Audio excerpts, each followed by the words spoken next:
Hello everybody, my name is Kelvin Dweck and I'll be presenting on verbs, tense versus aspects.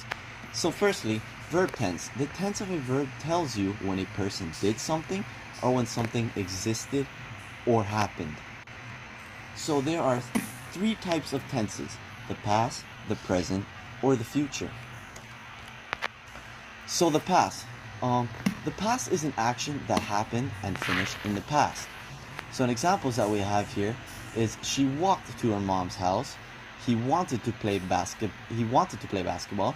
I was in Russia last year, or we did our exercise last night. So these are all actions that took place in the past and they are completed already. And so for the present are actions that are recurring or unchanging. So they're actions that are consistently or repeatedly happening and are not changing. An example would be he goes to the gym every morning. So this is saying that he goes to the gym exactly like the way it says it, every morning, and it's something that he's continuing to do. Or an example would be you drive for 3 miles, then you turn left. Another example is the boy hates playing sports, or he tries to be the best at everything. Now for the future is an event or action that will take place sometimes in the future.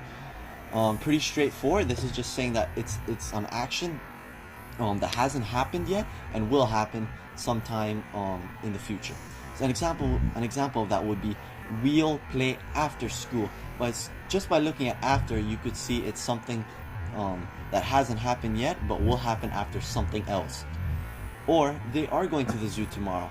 Just by looking at tomorrow, we can also see it's something that will happen in the future, because obviously tomorrow indicates that it's something that will happen the next day. Or your boss will let you leave early tonight and I won't be using it. So now for the aspects. The aspects are verbal.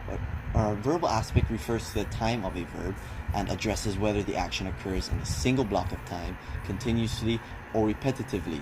Verbal aspects consist of simple, progressive, perfect, and perfect progressive. So basically this is just used to emphasize on when something happened. So just like I said before, there are 4 different types of aspects, and they are simple, progressive, perfect, and perfect progressive. So we'll be looking into the simple aspect first. So the simple aspect is used to express a single action, a repeated action, or a permanent state. An example would be I cleaned the windows, and this sentence would be a simple past tense.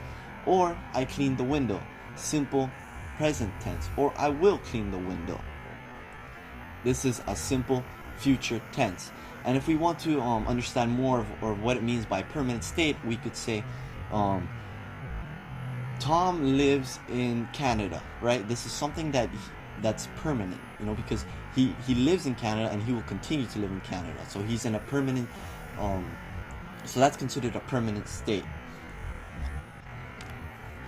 So we'll be looking at how to form the simple past tense. So the formula that we'd use here is the base form of the verb plus would add ed. So basically you just get a verb, for example like jump, and you just add ed to it to make it a past participle. So an example would be they jumped over the wall, or he pumped the ball.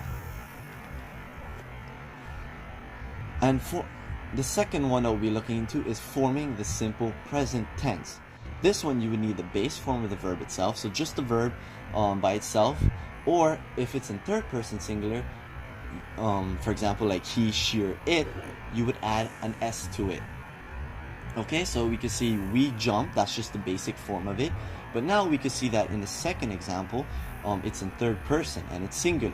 Like for example, we have he.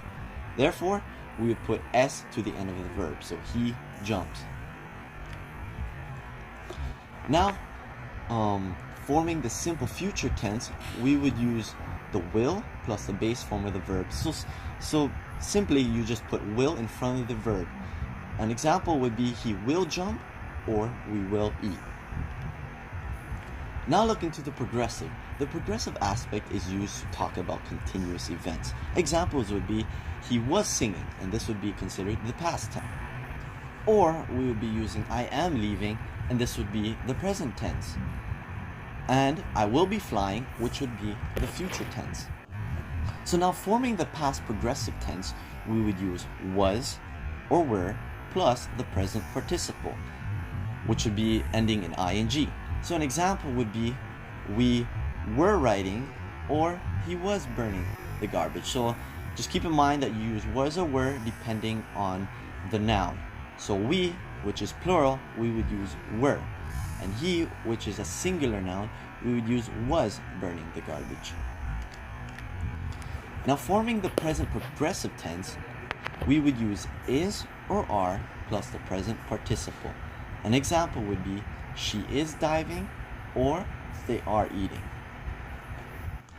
Forming the future progressive tense, we would use will be plus the present participle. So we just add will be before the verb, and an example of that would be he will be flying. And as in flying, you can see, of course, like I said before, it is the present tense, present participle, because it ends in ing, and it's something that has not happened yet because he will do it sometime in the future. So the perfect aspect is so looking into the perfect aspect is the aspect of a verb which expresses a complete action. So examples of verbs in the perfect aspect: we had seen, which would be a past tense, or I have seen in the present tense, or you will have finished, which is in the future tense. The perfect aspect is using an auxiliary verb and the past participle. So forming the past perfect tense, we would use had plus the past participle, which usually ends in ed. So an example would be they had played. Now forming the present perfect tense, we would use has or have plus the past participle. So an example would be he has played or we have played. So you use has or have also depending on the noun. Now forming the future perfect tense, we would use will have or past participle. An example of that would be we will have played or we will have added players. Now lastly, we will be looking into the present progressive aspect. The present progressive aspect is used for an ongoing action in the present. So it's something that is happening currently right now and it's still continuing to happen. So what we'd be using is or are plus the present participle. Examples would be Caroline is looking for the latest brochure. So Caroline, being the noun in the sentence, is singular, therefore we would use is, and the present participle, like we stated before, usually ends in ing, therefore looking would be the present participle for the latest brochure.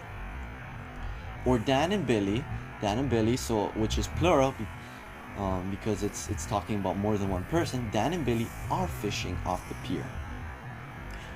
Or is Caroline, we can also use it in a question. Like for an example would be, is Caroline looking for the latest brochure?